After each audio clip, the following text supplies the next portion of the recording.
Sementara itu, pakar hukum tata negara Refli Harun berpendapat bahwa terbitnya Perpu nomor 2 tahun 2022 tentang Cipta Kerja sebagai bentuk pembangkangan yang nyata terhadap konstitusi.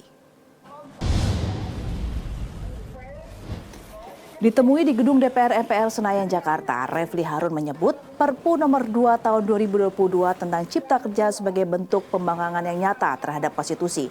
Meski putusan MK pernah mengatakan bahwa Perpu merupakan hak subjektif Presiden dan akan diobjektifikasi oleh DPR sebagai bentuk check and balance.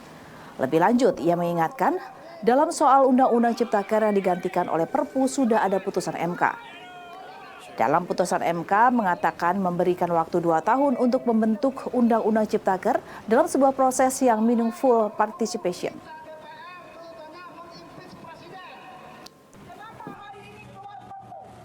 Ya, saya kira ini ya pembangkangan terhadap konstitusi yang nyata secara sadar dilakukan oleh Presiden karena yang menerbitkan Perpu oleh Presiden.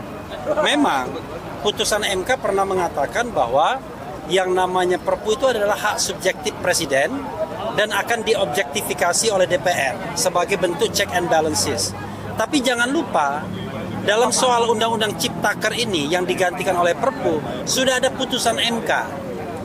Putusan MK itu mengatakan memberikan waktu 2 tahun untuk membentuk Undang-Undang Ciptaker dalam sebuah proses yang meaningful participation.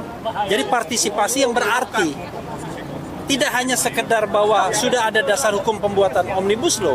Memang ada perubahan undang-undang tentang pembentukan peraturan perundang-undangan yang memberikan legitimasi kepada proses pembentukan Omnibus Law. Selesai. Sisi itu yang dikatakan Pak Mahfud sebagai dari sisi prosedur nggak ada masalah. Dari sisi dasar hukum untuk membentuk Omnibus Law. Tetapi Perpu ini sendiri itu berasal dari perintah untuk membentuk undang-undang dari putusan MK. Nah, berarti kalau kita pahamkan MK itu sebagai the guardian of the constitution, sebagai penjaga konstitusi, maka sengaja dengan jelas, dengan sadar Presiden sudah membangkang terhadap konstitusi. Maka saya setuju dengan kata-kata Pak Jibli, ini bisa mengarah kepada impeachment.